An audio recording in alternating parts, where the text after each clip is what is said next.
Whatever. Okay. Great. Echo. Here to record. So I'm the one Oh, echoing. So I'm moving myself. Okay. Can you hear me? Okay. Think about the last product you bought because it said natural, organic, or made with whole grains.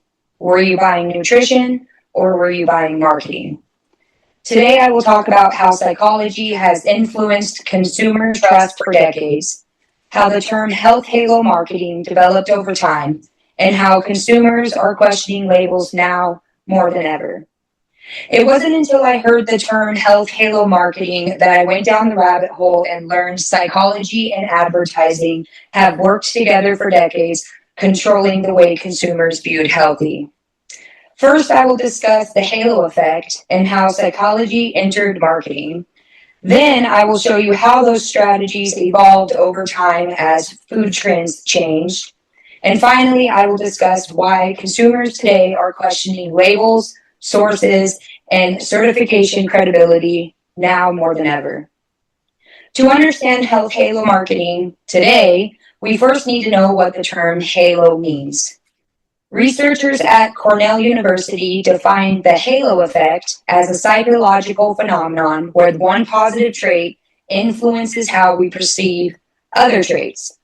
So, in simple terms, if we see one thing as good, we tend to assume everything associated with it is good too. But how does that affect us as consumers?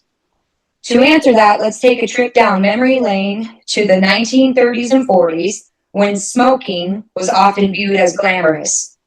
Stanford University's research into the impact of tobacco shows this photo as one of their advertisements. It is it's Lucky Strike cigarettes that they said 20,679 physicians say Luckies are less irritating. Can you see it? All right.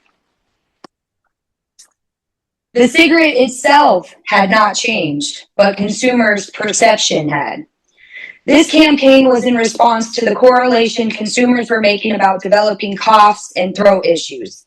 So this company responded promptly and advertised doctors, one of the most trusted professions. Cigarettes were now tied to authority, safety, and reassurance. Marketing companies have now discovered that changing how people feel about a product can be just as powerful as changing the product itself. And we all know how science and research started to prove smoking was bad, but this idea of attaching positive meanings to products didn't end with cigarettes. A quick recap over the years will show how food marketing adopted many of the same psychological strategies that are still used today. The Museum of Women's History shared that in the 1950s through 70s, processed foods were marketed as symbols of convenience in modern living. If it came in a package, it was progress. By the time the 80s and 90s came, heart disease was the focus. So low fat and fat free was the new trend, and consumers associated healthy with low fat, fat free, or light, even though companies were replacing fats with sugars. In the late 90s to the early 2000s, rising cancer and obesity awareness started to grow, and consumers started to question processed foods, chemicals in foods, pesticides, and animal welfare. So after that, in 2002, the government backed the organic label, and any products labeled organic had to meet standardized requirements.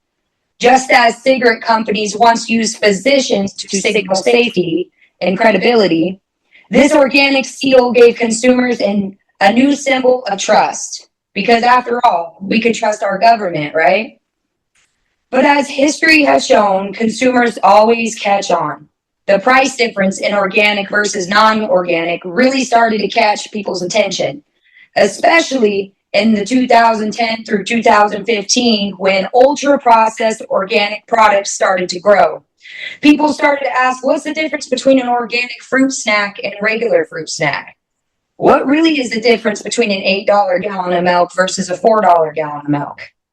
Research started developing again, and the Guardian newspaper covered a story on the health halo effect, how good PR is misleading shoppers.